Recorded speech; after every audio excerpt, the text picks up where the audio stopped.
Welcome back, everyone. We've jumped into Game 2 between Team Atlas and DisadVantage Leaguers. Minor Threat, you back with me here, bud? I am back. Back and ready to go, man. Okay, good. As we see the bands coming out already, Jason Shako, same bands as so far last game. I don't know if I would change any bands for any team. Would you?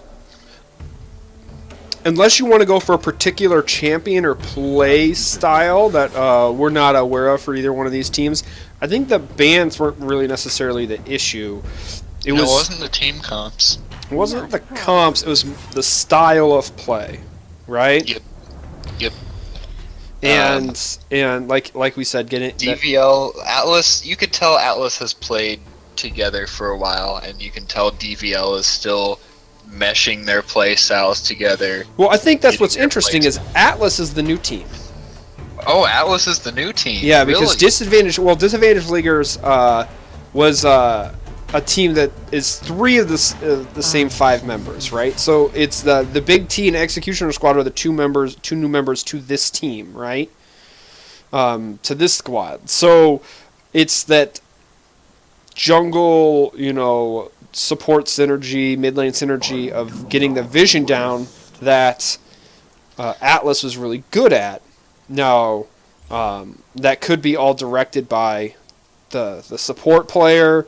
Mellow Extra is when I've talked to him about it, or it could be something that they've just naturally are good at. But once again, this is the third match these two teams have played in just under 2 weeks. So maybe it's something that they've actually put time in together, and they're running early game specific comps to get vision, and with that vision, they've had lots of success with it. They weren't even running an early game comp. I don't know. I feel like the bot lane for DVL is just not meshing. I don't know if, just watching one game, you can't tell. You can't just say, "Oh, the Caitlyn's a weak player because she did bad in one game." You can't say that. Mm-hmm. What you can say is they just didn't mesh well. They had the tools to be a pushing lane and didn't utilize those tools. So they've got much better tools, even better tools this game to be a pushing lane with Karma and Ashe. And I hope that they can use it this game, because Lucian has the capability to really punish a pushing lane, whereas Jhin doesn't. Jhin just kind of gets pushed on. So we'll see what happens. The Lucian now has the Lulu, right? So yes, they're the team with the Lulu. They're the team with the speed up and the poke. So I think this is going to be a lot more aggression. Karma can push a lane harder than Lulu can. But Lulu is much better at poking and being aggressive. Because Karma mantra Qs and gets the backline down to half, right? Mm-hmm. Ashe can just W, put damage on the whole wave. But the problem with pushing in Lucian is he's got that whole lane to chase you down if he wants to. So if they do that, I would expect Karma to save her speed up for whoever the Lucian is going after. And I actually think that would be a good strategy. Just hard shove, back off. Ooh, a Rise. I'm excited for the Rise. I want to see the big ult plays. And the Rise will help on rotations. Oh, a Nocturne. Now, this is something I want to just touch on. We discussed that the vision was really important for Team Atlas, especially early getting on. Now, DVL's gone slightly different. They've gone with an Ashe, who has the hawk shot to help. Mm-hmm. You should shoot that across the entire jungle. You can do it every time it's up if you want to. If you want to play that style, you can. Do that every time it's up. And then you have Nocturne, who's someone who can turn off the lights, cancel out that vision that Atlas has laid down. So any flanking that they do isn't necessarily strong. Now, that has to be a direct strategy to counter what they have been weak against so far. I'm a little bit worried about DVL's team comp. I hope they get a tank, a true tank. because Ryze can be a little bit tanky, but not into Lucian, Orianna, Lee Sin. Like you've got to be able to hit people as Ryze with your E to be tanky, and if you're hitting any of those people with your E, you're in for a bad time. Excellent choice by the Poppy. Look at all of the dashes that she can stop, and she just becomes an unkillable beast late game. And Poppy can also kill tanks pretty well too. Yep. So a lot different team comps. We only have one champion from last game in this game. Yeah. That's the Lulu, and that's on a different player. So completely different team comps. This is what we like to see. The bans were basically the same, other than the Anivia ban was the new one for Team Atlas. They didn't want to push into that anymore. But even with that ban, I mean, there's whole new comps. I'm liking this. I agree, and I actually think that the script has flipped to where DVL super late game scales much harder. Because Ryze is amazing scaling. Orianna kind of matches Ryze, especially with that big team play, or big ult for team play, but Ashe definitely outscales Lucian. You have to be a much better Lucian player than the Ashe player just because of the Ashe's range. And she slows everyone. She's got a Karma to speed her up. Nocturne is a little bit worrying, but Lee Sin falls off as well. And even if the Nocturne doesn't ult in, let's face it, at our level of skill, just having the Nocturne press R and us only be able to see our champions, it is really disorienting in a team fight, just by itself. And this is early in the season. The players, as we said, they've gone through lots of training together, trying to get to know each other's play styles and stuff. But I don't know if they've gone up against a Nocturne yet, or type of champion that makes them focus on vision differently than just straight normal, just ward placement. Although we already talked about how Mellow Extra is really good at placing wards. A drug killer is now on Lee Sin. He's going to be dropping the wards as well. So there could be a lot more ward vision in this early game. Lee Sin's going to we'll see a lot more ganks maybe coming out earlier from the Lee Sin than the Nocturne. Executor Squad going back on a farm heavy Tel 6 and then really impactful ult champion. And something that you can do on Ryze, which I actually, thinking about it now, I really like the shift from Anivia. Now you max E on Ryze. You get at least 3 ranks in E before you start maxing Q. Sometimes you max E. But Ryze from level 1 can push anyone in the game in. So he can go push in. Normally you kind of keep it a little bit even, push in level 3. And he can go and get the ward on Wraiths, see where Lee Sin is, and he's going to go back anyway. It doesn't matter if he takes some harass damage to get Orianna. From Orianna to get that ward up, he pushes up, gets the ward, takes the damage, he goes back and buys his tier, he just doesn't care.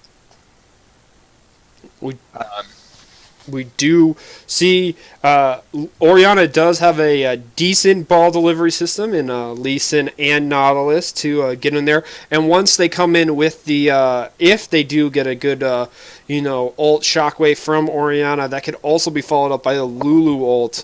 The kind of mini wombo of knockups there could, if that hits the backline, really disrupt the team fights. Yes, if Orianna can get a good ult, that's a fight winner right there.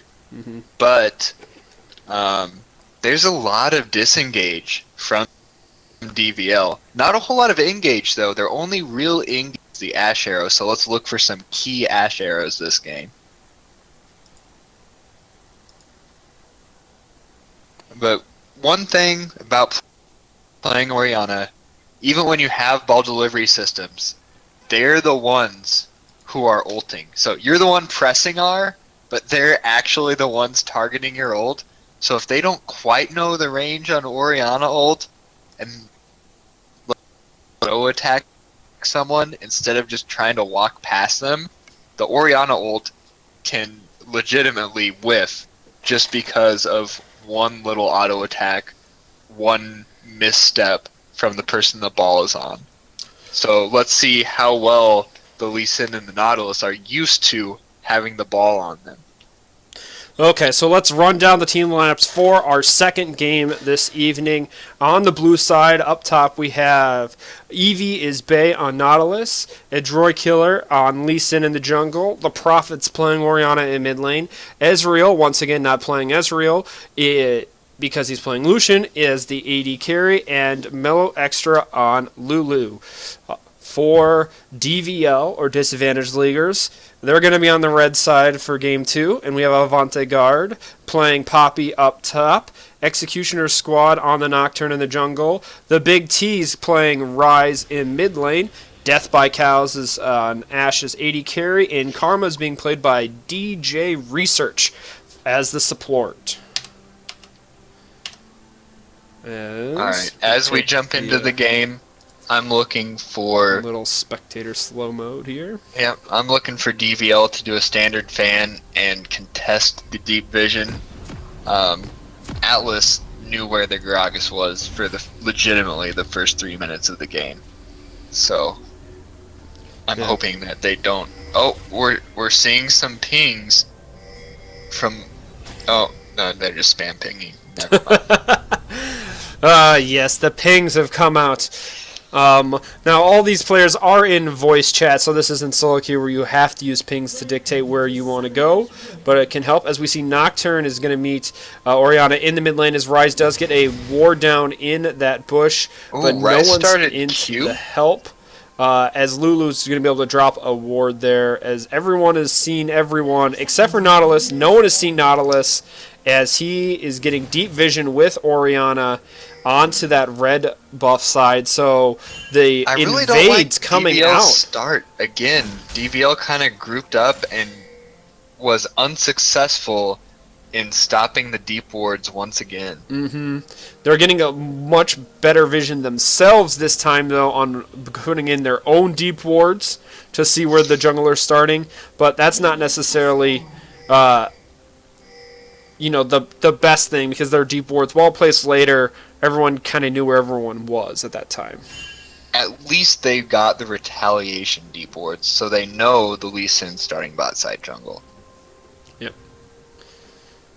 As we see, Nocturne's going to sit on the blast plant there before we start up. So, early action, the bot lane, I think it's going to be probably the most focus. Up top, we're going to have wet noodles going on up there, just kind of see who's going to use their abilities the best to spam and push and control the wave is going to be the interesting aspect up there, as we do see the Lucian and Lulu get to this bot lane first, and they're going to be able to hard push this in and make sure they hit level 2 before any of the other team members are, as Lulu is taking some support from Karma as the supports are fighting and the AD carries are fighting. Interesting battle down there. Yeah, it's kind of funny because the Karma won the support battle and the Ashe lost the AD carry battle, so the lane is kind of lopsided in health. But Ashe and Karma did hit level 2 first, 1 minion ahead of Lucian Lulu. So they do have a little bit more control, as dash in from Lucian, shield coming out from Lulu, just trying to lay some more poking. Is Karma looked like she had left lane, maybe the fake award, as we see invade coming in by Lee Sin. Oh, Rise is gonna go down in mid lane. The Rise did not respect the Orianna, was going for Q trades, and did not push Poppy's going to able to dash, and this is going to be a dead Lee Sin as he has to flash across the wall. It is. Oh, his teammate's not close enough. Nope, there he goes. Oh, jeez. Oh, she just got close enough, and now Poppy's in a bad position. Yeah. Poppy trying to hit the blast cone. Oh, man. Nocturne was able to secure red during that situation. That Orianna was just outside of Lee's dash range for so long. But anyway, back to the first blood. The Rise did not respect Orianna, tried to trade Qs and Es instead of just pushing the wave and farm. Oh no, Poppy it. is getting jumped on, has to flash, and there's the W is trying to keep Poppy, does not have flash, and autos come out, Nautilus with the CC. This is and a Lee's gonna very finish bad off. start for DVL. Great play by Atlas being aggressive, and there's a gank bot lane. But Priest, oh, he gets the fear off, and he forces a flash out of Lucian, so that's good. A lot more action going on in game number 2 compared to game number 1. Game 1 was a snooze fest. Game, other than the wards that we saw placed in the first 10 minutes here, as we now see Lucian trying to get out a little bit of vision, doesn't want to repeat gank right away from the Nocturne. So let's take stock. Poppy, who tried to go help in her jungle, that allowed Nautilus to set up the wave in Nautilus's control. And then when Poppy got back, Lee Sin just ran straight up there because Poppy had burned Flash in the attempt because Orianna was able to collapse to help her Lee Sin. That means that, you know, Nautilus is way up in farm as we now see Lee Sin trying to help. There's Flash and kick Q, and Lee Sin gets pulled under tower, locked into place. May go down here as Thunderlord proc hits. Not enough. Nocturnes come in for the counter gank. We'll see if he's going to be able to get there in time. I don't think he is. Not quite. They escape. Yeah. And in the mid lane, Rise is caught up in farm, but he still doesn't have his tier yet. So, and he's got no mana left. He'll be able to push this wave. Orianna is going to be able to force him out of lane. He will never be able to push up. And Lucian and Lulu stay down here to collect this farm that was sitting right in front of their tower after the double ganks in bot lane. Poppy just trying to survive a little bit longer in top against this Nautilus, who got pretty much good control because of that early shenanigans by Red Buff. It's that Poppy is kind of sad right now. Gone for 20 to 35. the double rejuve beads. She didn't have anything. She couldn't really buy anything after her first back. Is now Ashe is actually first item the Vamp Scepter. Do you think this is going to be the new Bork first item rush by Ashe here? I would guess so. There's no other reason why you would get a Vamp Scepter first. And now I we haven't see played it. But DJ Research in with the deep ward already and used the blast cone to get into. Rise died again. That was Ignite this time coming out from Orianna to finish off that kill. Yeah, it was just Rise lost his mana, and as soon as you lose your mana on Rise, you just gotta back, because that's gonna happen. You're gonna get pushed on. You have to have your mana to push, and when you're out of mana, you're just gonna die. So even though you're gonna lose some stuff, you gotta back. And ooh, this Rise continues to be greedy. Tier plus mana crystal. It's a good buy. Lulu's taking a ton of damage and has to flash out in the bot lane after she was clearing out some wards of her own. As you said, the goal of keeping Mellow Extra in the bot lane has been successful so far. She hasn't been able to roam out and get any wards. The Lee Sin went for a gank in top lane. Looks like Poppy was able to stall it out and survive it, as Nautilus is the champion that actually has the back of the situation. And after Lee showing top, Nocturne's gone for an invade in onto this red buff. Should be relatively free, as we see a lot more trading down going in. Lucian going for the dash and the double tap, not able to finish off the Karma. Rise over here protecting the Nocturne with the buff steal. So we see Nautilus is going to teleport top. Rise does have ult. I don't know if they want to go in onto this bot lane. There's the Realm Warp coming in. Lucian's going to run the other way. Looks like Rise is going to focus down the Lulu. Not able to finish off, as he's going to take one. Flashes in for the kill. Does finish off. Lulu gets the trade back, and Ashe and Karma finish off Jhin. Or not Jhin, sorry. A little bit of miscommunication. The Rise thought that he would get the extra damage from Nocturne. The Nocturne thought it was better to chase the AD. So just a little bit of miscommunication there, but overall a good dive. relatively a good first use of that Realm Ult, as Orianna just walks in and straight uses the ult, and there's the ult coming out from Ashe and Nocturne. This is going to be a free kill onto the Orianna. She should just be able to finish this up. No, Lucian, or Lee Sin's going to come in with the shields, able to prevent the damage as the safeguard there. Ashe not able to completely follow up as Nocturne ran a little bit too far ahead because of the way the fear made Orianna run. Great counter initiate though by Death by Cows and Executor Squad. Just wasn't quite enough to finish off.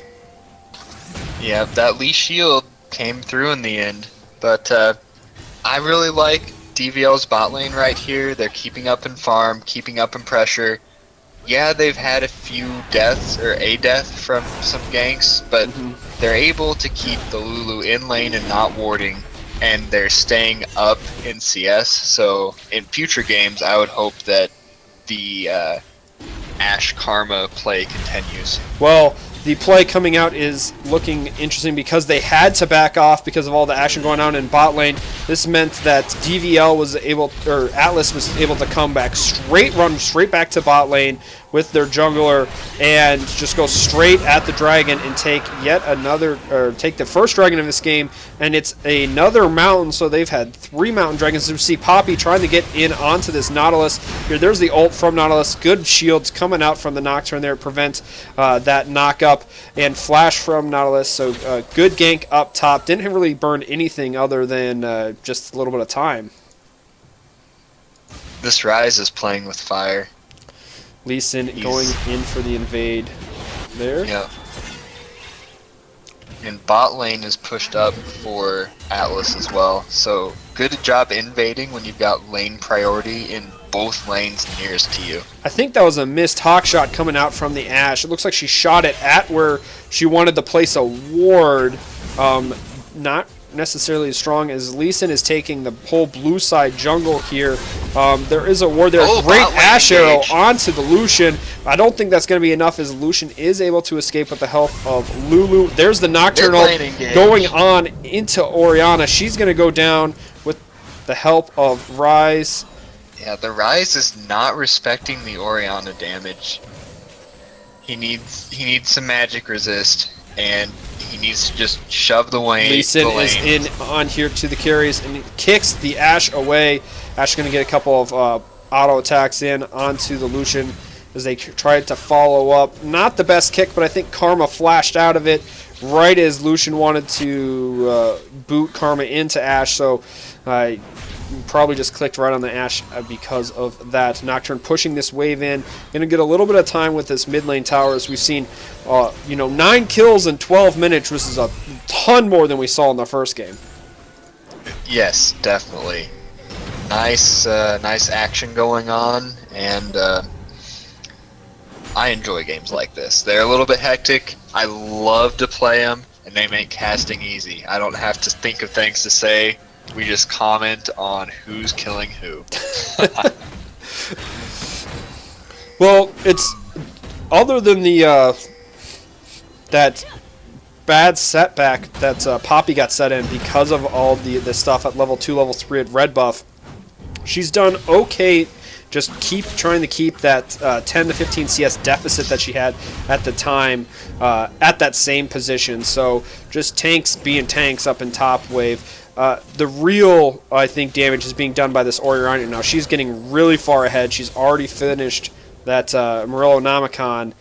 And with all that control that she has going on in mid lane, she's going to have to probably be focused pretty hard, probably by the next gank or two from Nocturne.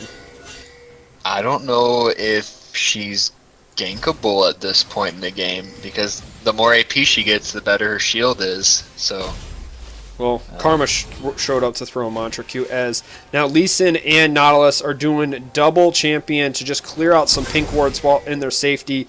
Poppy's just going to hang back at the tower, make sure it doesn't get ganked. Nocturne's going to try and go in maybe for a little deep invade anyway, just hits the blast cone to get out of there safety first, as Lee Sin is actually going to steal the red buff. Ashe is getting a little bit of time, but there's no minion wave down there to farm up, as both the supports have been roaming this jungle area, river area for a while now. trying to set something up for both teams. It's interesting on how they're trying to set this up as Rise really wants to go in. There is Karma, but there's the ult coming out from Orianna and Nocturne. Nocturne wasn't able to collapse down onto Orianna. Good save is now Lee Sin's is going to come in, flash straight right away by the Rise. Teleport's actually going to come in from Nautilus after the flash from Lee Sin. Didn't cancel it. He is now just going to meander his way back up the top lane as Poppy gets a free back at this, but Ashe now is stuck under tower against a Lulu and a Lucian. She's going to try to have to clear out this wave, but if they wanted to dive her, they might be able to. I think they missed their window, but you're correct. They definitely could have earlier. Well, she's pretty low now. She took a lot of damage in that trade. Hopefully Karma, yeah, it looks like Karma's coming down to help her out. There's been a lot more movement in this game, especially from DJ Research. And Mellow Extra has been kind of stuck in the wave. Yes, he is caught. And there's the kick. Not enough to kill, and Lee Sin had already landed the Q, couldn't follow up. But Rise goes down yet again in the mid lane. This Orianna is popping off the Prophet. He's bringing home the bacon. He is. He's playing a mean Orianna, and also Rise is not utilizing. I've just been watching him a little bit. He's not utilizing his EEQ to farm waves. He really likes to do EQ, so he doesn't get his shield. And when you're missing out on 100 health per trade, over 4 to 5 trades, that adds up a lot. And the Orianna, to her credit, is really punishing that. This game in particular, as we talked about from Game 1 into Game 2, the vision control for Team Atlas was superior. But if you look at their control right now, it is literally just like a couple wards right over the walls, and they're gone, right? They do not have that deep vision control like they had before. But it's just been the in-lane play, mainly from this Orianna, that's allowed them to, be in that position where they are up 7 kills to 3. Yeah, if you take away the Orianna kills, I know, take away the person with the most kills, right? But if you take away her kills, the KDA is pretty darn even. And so, Lucian with the culling, there's the dead Nocturne. As got caught trying to go for deep vision himself, and down goes, and this should be a second dragon. This time, DVL was there in time, but they were just slightly too far up. Rise not able to come in and get anything done, as Lee Sin misses the Q, but had the ball. Well, no shockwave from Orianna. If that Q hit, that Rise was dead. He greeted out for a very, very percentage play there. There's now 4 champions. They may be looking to dive onto this Rise. He's dead. Yeah. And there's the Lulu. Tank Lucian taking the tower shots. And this is probably going to be first tower down here, as well as Lee Sin's going to steal those wraiths. Karma's going to maybe try to get a Mantra Q. Oh my gosh, that's 75% of her health in one shot. Just a QW from Orianna. Nocturne trying to push in, but not enough fear as Lucian comes over the wall. Lee Sin comes over the wall. There's the Ashe arrow. Not enough to help. Ashe trying to counter by taking this bottom tower. Not going to be helpful. Orianna's really fed now. Yes. This Orianna is going to be a problem, and with a Lulu there, you can't execute her. So, and not only is she going to get shields from Lulu and her own ball and Lee Sin and Lulu ult, Poppy is in a difficult situation right here. She knows she's getting died. She sees the Lee Sin. She's just going to run away. Good call. Nothing she can really do about that situation. They're probably just going to clear this out. I don't know if they want to try and stick. I don't think they want to continue to push around, as now Karma tries to get some wards down on the side, as Lee Sin's just going to go in onto the Karma, flash out. Poppy's now stuck. Nocturne ult is up. It looks like they're going to try and get in onto this Nautilus, but that ult is going to come out. And there's the Orianna, just absolutely deleting the support here, as Nocturne now flashes, or Nautilus flashes past Oriana ult, but still up. Nearly finishes off the Nocturne. Rise is going to finish. Poppy trying to do the best peeling that she can. Rise is going to flash over the wall. This is going to be a dead Nautilus. After Poppy is going to die after the Nautilus, though. Ashe the entire time did get a nice couple waves in bot lane and was able to finish off a tower for herself. But they're trading like 1 kill for 2. It's in tower for tower. It's not enough right now. No, and this Oriana is going to continue to be more and more of a problem. The Ryze needs to get more damage out in team fights. The Ashe needs to be in team fights, and you just have to play around. You have to know where that ball is at all time and have a maximum of 1 person be in ult range, because if you're in ult range and you're not a tank, you're getting deleted.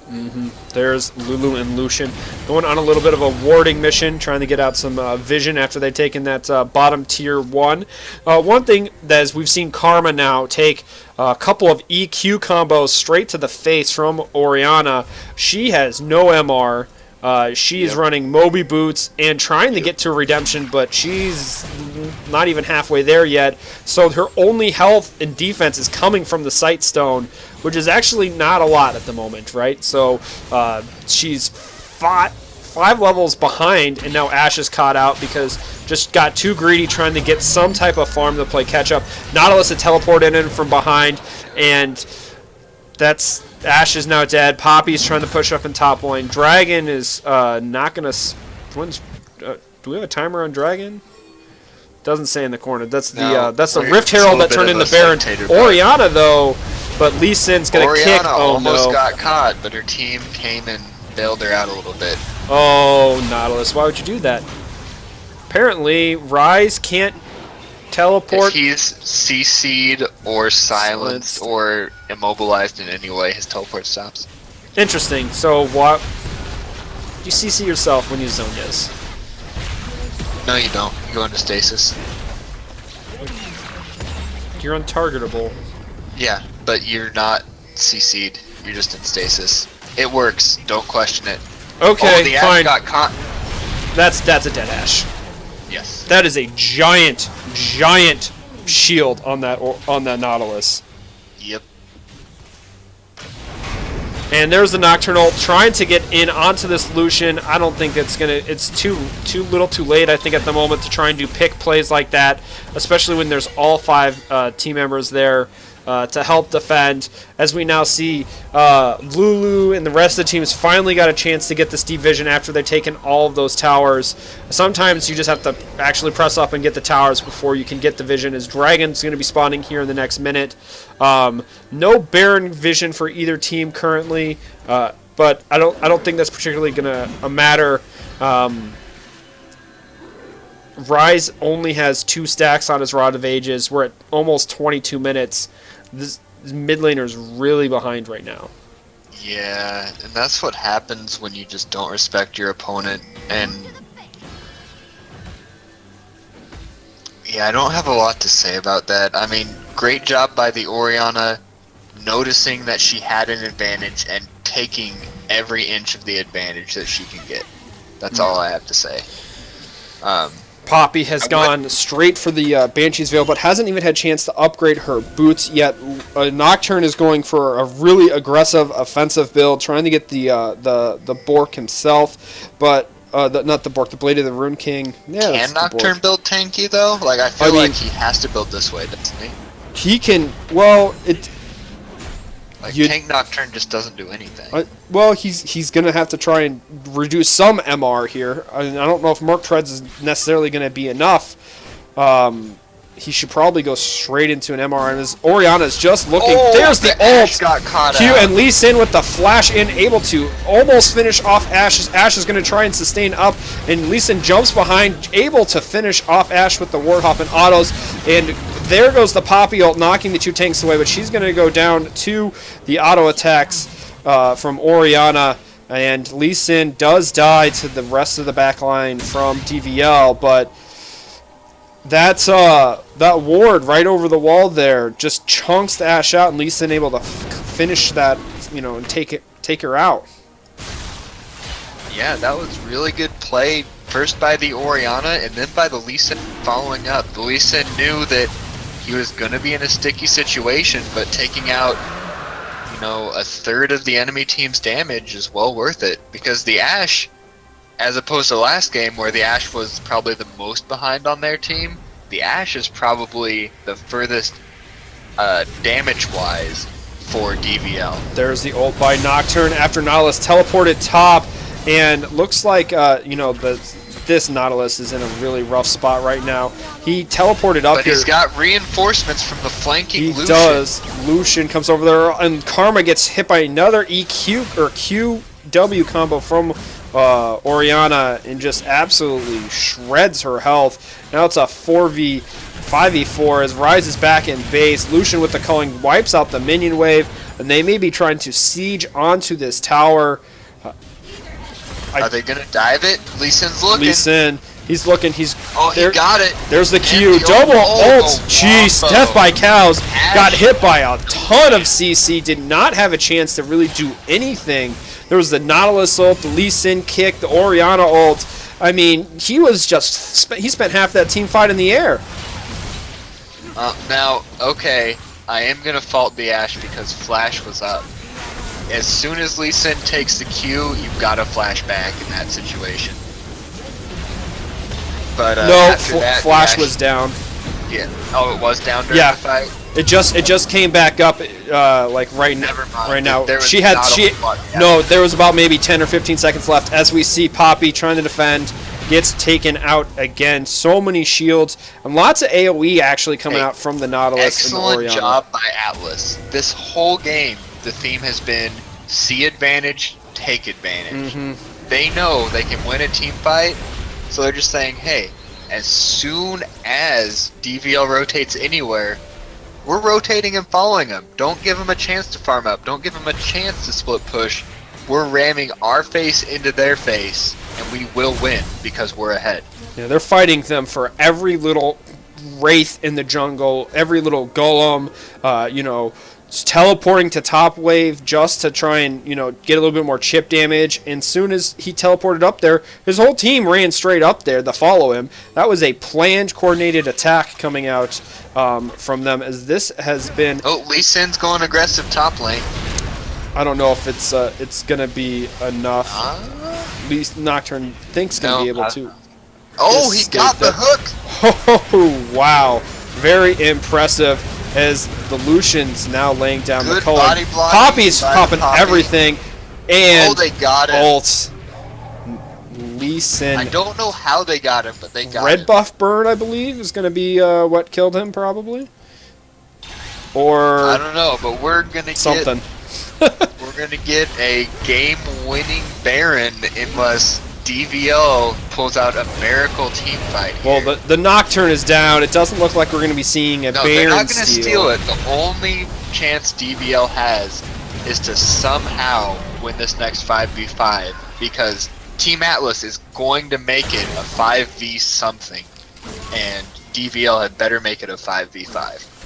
Yeah, well, as we see, let's see they're just going what to run this happens. up the lane. Yep, just running it down mid because they can. Yeah, Lucian does have 1,300 gold to spend, but I don't think it matters quite now at this point. We're still under 30 minutes, and that's a hook onto the Nocturne, who is still extremely squishy.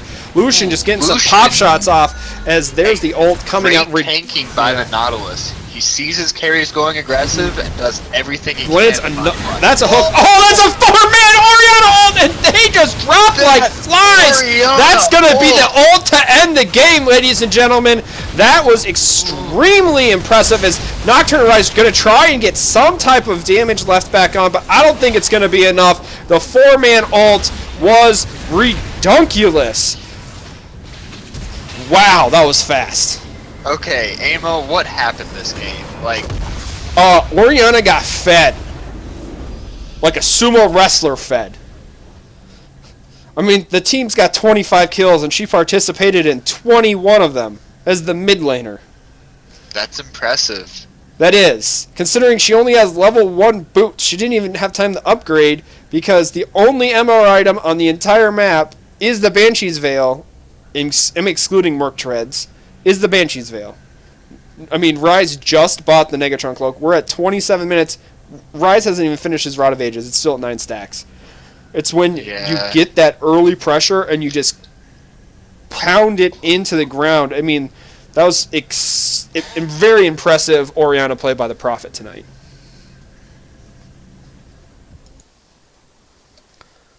Yeah, I agree. And Rise has a difficult time into Orianna after the round.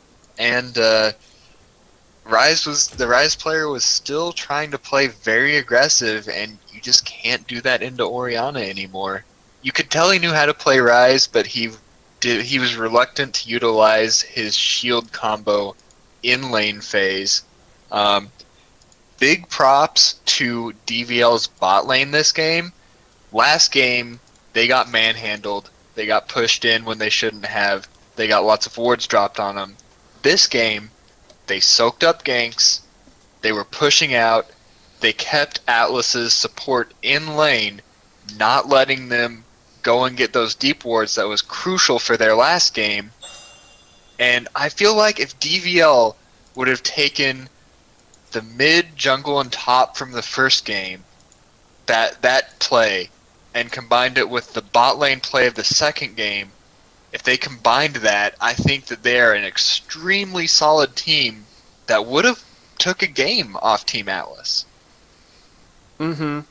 I'm agreeing. I'll agree with you there. It seems like the strengths of the of each team were shown differently in each game, and some of it is being a new season against new opponents. Some of it may be just that these teams have put in 6 or 7 games against each other already, and for such an early beginning of the season, these teams actually know each other very well. Yes. And sometimes it's just knowing what your opponent is likely to do means you kind of predict, right? So in game 1, we saw DVL go down into their blue side tri-bush. And they all 5-man sat in that bush while, Team Atlas did a 2-man different invade. One on the blue side to get a blue ward, and the other on the behind red buff to get a ward. But DVL was expecting an invade through that tri-bush. Now in game 2, it went much more of a fan situation, but Nautilus took the super long walk around to get his deep ward in, and he was never seen doing it until right after minions basically had met each other in lane. So the chess match, especially in the early game between these two teams, was something that was interesting, right? So this is not normally something you would see this early in the season, but it's something that I just wanted particularly to point out the early game strategies for both teams. Both teams had a plan, and Team Atlas just executed better tonight. Yep. Team Atlas executed very well. I feel like DVL can get to right on that level. I feel like there might be some a little bit of disconnect still with DVL's bot lane, because the second game they showed it's not individual skill that's holding them back, because they went blow for blow with Team Atlas in the second game. Once they get coordinated, they're going to do great. I actually want to call out that Lee Sin. Both games, he might not have out-jungled by much, but he did out-jungle his opponent both games, just getting the invades, getting the wards down, partially because of the champions that he's playing, but he's playing those champions that allow him to do that and take advantage when his team pushes up in order to get those small advantages that his team knows how to snowball into large advantages. Mm-hmm. And these are the things that playing in a team aspect are greatly. This is like those small advantages in team play. Sometimes they can be dramatically more shown, right? So in solo queue, you have where like your top laner just pops off, right, or your mid laner goes off, or you have a really strong bot lane. But sometimes it's hard stretching that across the whole map, right? Yes. Well, Atlas did an excellent job of who's going off and what needs to be done to continue that to happen, and they just kept up the pace, they kept up the tempo, or in game 2, and in game 1, they kept up the vision control. Because they realized that was the win conditioning that was winning them or putting them in the best position to win as a team. And something like that's really hard to follow up on in solo queue. So DVL, I know it's a rough 0-2 start. No one ever wants to start the O season 0-2. So, but it's definitely that team has a lot of promise. If I was on DVL, I would be a little bit upset with the outcome, but with the potential, I would be just fine with. So, anyway, do you have any last comments before we kick the stream off here, Amo? Yeah. So I just want to thank once again everyone in the Twitch chat here. We're actually not going to be going, or at least I'm not going to be going. I know Miner is going to head off here. I'm going to bring in a couple one of the guys here to to talk about and to sort of discuss what their game plan was, especially kind of going in, kind of do a post game with the guys, and like we had Sapper Executioner Squad before the match. Once again, this is the Vantage League cast. This was the Stellar Division. This is week 1. Please join us for more coming up in the future. I know that they got plans for the multiple divisions here to be casted, and they got a good system being started up here today. If you have any questions about streaming casting, how we did tonight, you can hit up myself if you think I'm terrible, but you can send all the positive reviews to Sticks and Crons and the rest of the cast team over there. So thank you all for watching and listening. And Miner, anything before I bring in the guests here?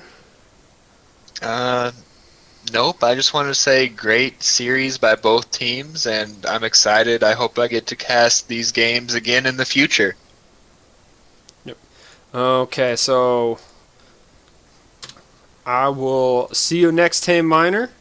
And we're going to jump over to the other room here, so...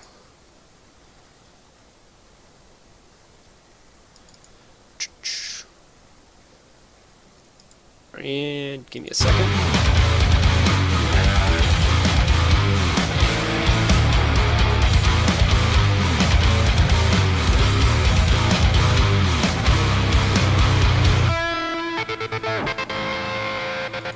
Yeah, hello? What's up?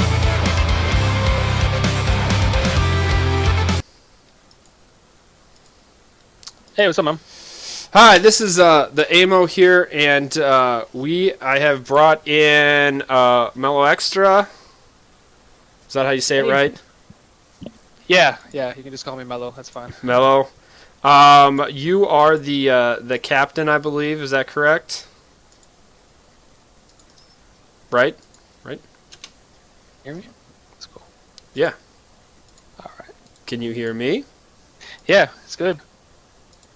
Okay, so you're the captain, I believe, of the winners of tonight from Atlas, Team Atlas.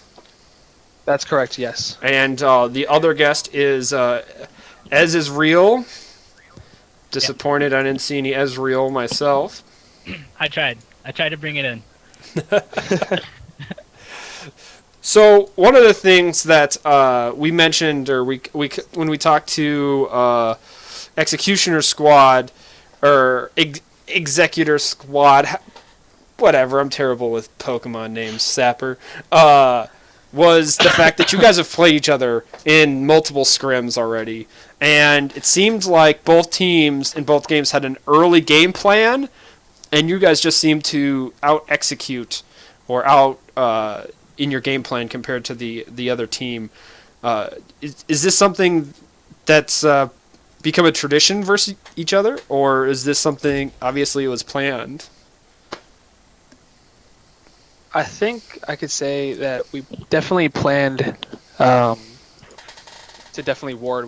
We just think warding wins games, especially for our team, and we definitely wanted to execute that and definitely put that in our mindset, and we did really well with it. I gotta say, definitely practiced it a lot, and yeah, DVL did a great job, especially when we were scrimming with them, because it was our first time together coming to a team as a team. So practice we needed, like definitely needed. Now, Israel, I mean, the two of you guys are down in the bot lane. What's it like being an AD carry, especially in a team aspect, when your support goes out to go on these rewarding missions, as we saw Mello do a few times? I mean, you're down there by yourself. Yeah, it's sometimes just gotta play safe, but Melo's really good. I mean, he's a huge part of our team. He makes a lot of shot calls. He makes the game really easy for a lot because he does such a well job of like knowing the game. So like when he goes, he always lets me know right away. So I'm never in harm's way. You know what I mean? Like whenever he leaves, he always makes sure that it's a good time to go. We try to get really good at that because we notice that early game vision wins games really. Like in game one, for instance, we knew exactly where their jungler was like 90% of the time, and that's what really helped us kind of go. But we definitely give them props for showing up on bot lane for that second game because that Ashe did give me a little bit of run for my money with the ganks from Nocturne. So I definitely do want to give a shout out to DBL for doing such a good job. Yeah. So that early game focus, persisted in game one. That vision control, as both of you mentioned. But game two went differently. What was it like in that room when Oriana gets her third, her fourth, her fifth, her sixth kill? Yeah, we were just kind of like, because John's kind of a quiet guy, but he speaks when he needs to. But when we just see it pop up in our corner, like, oh yeah, good job. And we see it happen again, like, oh dang. Okay, John, relax. Okay, and doesn't talk much, but he definitely shows his skill on the Rift, and that's one thing for each one of these players, especially for a mid laner. Like it took a lot of time, and John just fits so well into our team, and he definitely deserves a huge pat on the back for the game that he played today. Like he just knew the matchup well, and he came prepared, and that's all I really could ask for. He was definitely our MVP for sure. Like I was a little nervous in the bot lane because I haven't played the Lucian Ashe as much. Since Lucian is just now kind of becoming meta again, I've been trying to practice. But John definitely was MVP for us. I mean, even in game one and game two, he played stellar. Pun intended, of course. But yeah, John is a great guy, and his Oriana is definitely something that should be respected. I wouldn't be surprised to see it banned in the future. Yeah. So on Tuesday we had two teams so far. The Crimson Hellkites and Bronze 5 Age, and they went 1-1 in the first match. Now you guys did get the 2-0 today over DisadVantage Leaguers. There's another two teams in your league that haven't been streamed yet. What's it like being on the stream this early? Did you guys feel any extra pressure beforehand, or did you know that seeing other teams in your division do it on Tuesday help settle any nerves or anything like that? I mean, I would say it is a little. It's just exciting, It's so cool from playing from last season and coming back this season and seeing that there's something that we can watch and be excited for. It's really a cool thing to see, and I'm glad for it to keep on growing as well. But yeah, that's kind of like why I didn't want anything to happen at the beginning. I just wanted everyone to focus on the game at hand. If you want to go in, pop in, peek your head in, see what's going on, because it is such a cool thing to have. Like, it's such a cool thing to look at and look forward to when you're actually playing in this this league. So yeah, there definitely was some excitement and a little bit of jitters that somebody was watching us, and we could be critiqued, and we want that, and it's really cool. It just steps up our game. Yeah, definitely. I think I was really nervous. I think, to be honest, I was more nervous the second game than the first game. I think not doing the interview, and we just right before the game, we just talked about the game, how we were going to play it, and we were really vocal. And I think that was really crucial to our victories today, was how vocal we were in planning out the entire game as it was loading. Making sure everybody knew what to do, what was expected of everybody, and then how we were going to play it out. Yeah, and that's something that we want to encourage, not only just you guys as repeat players, but definitely, hopefully no one gets too nervous. We're all fun here. The Twitch chat wasn't mad or bad at anyone in the games. If anything, I think the most insulted person was myself, because I can't pronounce like half the names on the teams, particularly on your team. Your jungler. How did you say his name?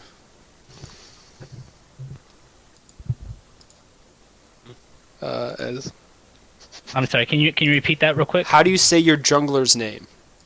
That's, because they were all Twitch was trying to give me like French pronunciations and terms. I'm just like, we're just gonna call him Killer. I honestly thought for a while his name was Android Killer until I realized there was a T there. We call each other by first name, and I think that that adds a level of personal attachment to each other. And so like we typically don't call each other by our gamer tags in game, so we just call him Mitch. But yeah, it's definitely Android Killer.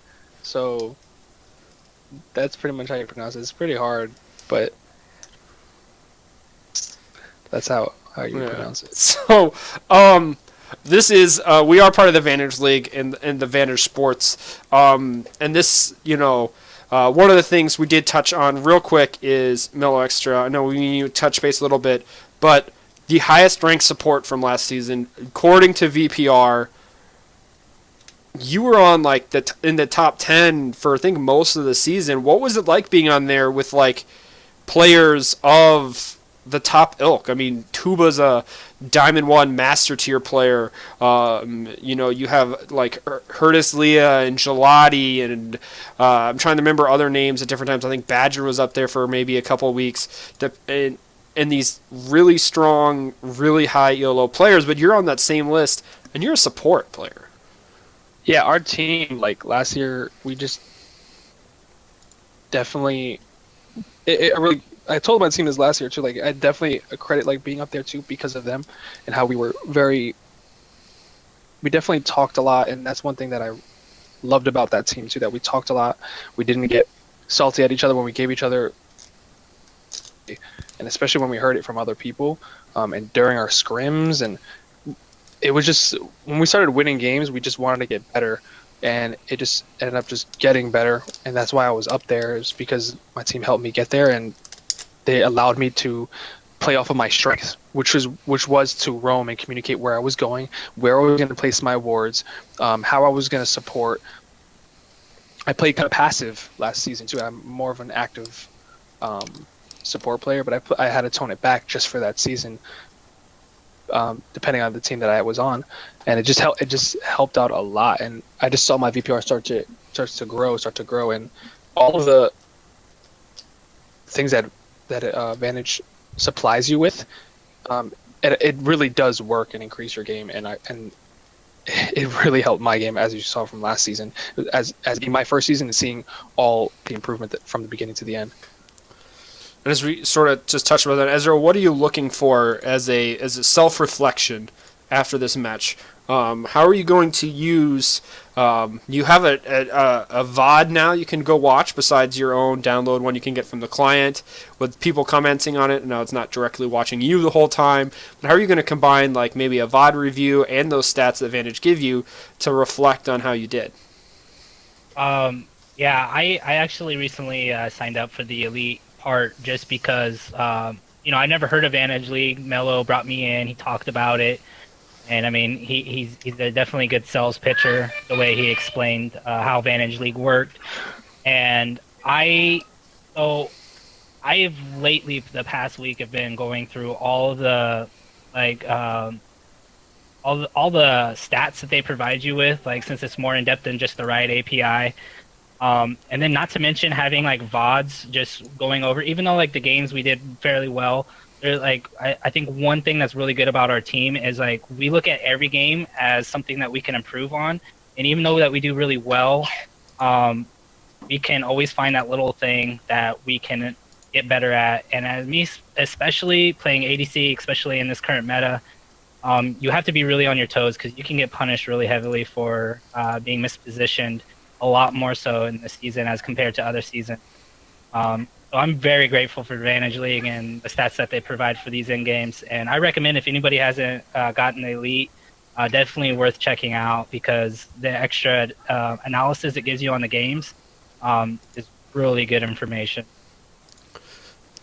I want to thank both you guys for coming and doing a post-game interview and kind of let us know what it was like experience tonight and getting to where you are and kind of touch on hopefully where you look forward to going in this this season. So right before I sign off here, do want to touch base on the Vantage League website, just vantageleague.com. The teams should be all updated with the players, positions, rosters, slots. It looks like a lot of the teams do have their updated graphics for their team logos and all of that. But if anything is missing or out of place, please go ahead, jump back into that Slack and let Chase know directly. Just DM him if anything is out of place, typos, spelling errors, all of a sudden your mid laner is now top or something like that. Just go ahead and let him know. Other than that, I want to thank everyone once again. I'm just going to finish off with some more League of Legends music that they, Riot's a good company. They let you use all their stuff for free, except for, like skins, chromas. That type of fun stuff. So, this is the Amo signing off, and hopefully you catch it all next time, guys.